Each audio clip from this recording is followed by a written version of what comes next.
Τώρα είχαμε μια σημαντική εκδήλωση χθες εδώ στη Θεσσαλονίκη από το Κέντρο Αειφορίας, κυρίες και κύριοι, πώς η CSRD επηρεάζει χρηματοδότηση και εξαγωγές. Είχα κληθεί και εγώ ως ομιλήτρια και ήταν πολύ ενδιαφέρον το θέμα. Έχω την εντύπωση ότι πολλές εταιρείες στη Βόρεια Ελλάδα δεν υποψιάζονται καν τι είναι αυτό που έρχεται από ευρωπαϊκές οδηγίες. Ο Νίκος ο Αυλώνας, ο οποίος είναι ο πρόεδρος του Κέντρου Αειφορίας, είπε πολύ ενδιαφέροντα πράγματα, όπως και όλοι οι προσκεκλημένοι. Να δούμε το βίντεο. Για το θέμα του CSRD και πώς επηρεάζει τη χρηματοδότηση και τις εξαγωγές, πραγματοποιήθηκε χτες με μεγάλη επιτυχία ειδική εκδήλωση που διοργάνωσε στη Θεσσαλονίκη το Κέντρο Αειφορίας, κορυφαίος φορέας σε θέματα ESG, Net Zero και κυκλικής οικονομίας στην Ελλάδα. Οι εκλεκτοί προσκεκλημένοι εστίασαν στο νέο παγκόσμιο ευρωπαϊκό περιβάλλον της βιώσιμης ανάπτυξης και των κριτηρίων ESG και πώς αυτό επηρεάζει τη χρηματοδότηση των επιχειρήσεων και επομένως τη βιωσιμότητά τους. Όπως αποκάλυψε στην εκδήλωση ο πρόεδρος του Κέντρου Αειφορίας, Νίκος Αυλώνας, υπάρχουν 124 κριτήρια χρηματοδότησης και οι επιχειρήσεις θα πρέπει να συμμορφωθούν προκειμένου να κοιτάξουν το μέλλον με αισιοδοξία. Ανέλησε επίσης τις βασικές απαιτήσεις της Ευρωπαϊκής Οδηγίας για την υποβολή εκθέσεων βιωσιμότητας, δίνοντας έμφαση στις αλλαγές που θα επιφέρει στο ελληνικό επιχειρηματικό περιβάλλον αλλά και την επίδρασή της στις εξαγωγικές επιχειρήσεις. Ο κ. Αυλώνας μίλησε στη Βεργίνα τηλεόραση σημειώνοντας: Το Κέντρο Αειφορίας είναι μια ελληνική εταιρεία που σήμερα βρίσκεται σε 30 χώρες.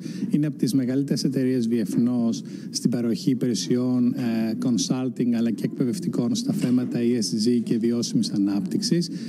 Αυτή η εκδήλωση είναι η δεύτερη φορά που γίνεται ετήσια στη Θεσσαλονίκη και στόχο έχει να δώσει το κατάλληλη πληροφόρηση και ενημέρωση στα έγκυρα στελέχη των εταιρεών της Θεσσαλονίκης για το πώς τη βιώσιμη ανάπτυξη πλέον επηρεάζει τη χρηματοδότησή τους από τις τράπεζες, αλλά και τις εξαγωγές τους και την ανταγωνιστικότητά τους. Στην εκδήλωση μίλησε και ο πρόεδρος του Συνδέσμου Εξαγωγέων, Σιμεών Διαμαντίδης, ο οποίος ανέλησε τα κριτήρια ESG και τις προκλήσεις που θέτουν στις επιχειρήσεις, τονίζοντας παράλληλα την σημασία ανάπτυξης της καινοτομίας σε συνδυασμό με τη βιώσιμη ανάπτυξη. Η σημερινή εκδήλωση είναι πολύ σημαντική για τις εξαγωγές, διότι οι πελάτες του εξωτερικού ζητούν εμπορεύματα και προϊόντα τα οποία τηρούν τα ESG κριτήρια, τηρούν την προστασία του περιβάλλοντος και αυτά τα προϊόντα πλέον είναι και καινοτόμα και διεισδύουν σε νέες αγορές πάρα πολύ εύκολα.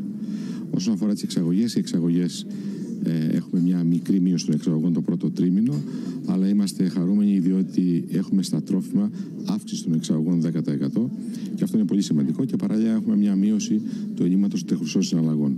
Από την πλευρά του, ο πρόεδρος και διευθύνων σύμβουλος της Pfizer Ελλάς, Ζαχαρίας Ραγκούσης, αναφέρθηκε στη σημασία της στρατηγικής βιώσιμης ανάπτυξης και εταιρικής υπευθυνότητας στις εταιρείες.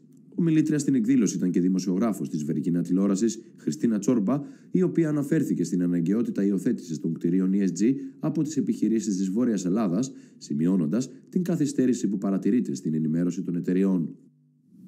Θερμά συγχαρητήρια. Ευχαριστώ πολύ. Ήταν πολύ ωραία εκδήλωση και πραγματικά υπόθηκαν πολύ σημαντικά πράγματα.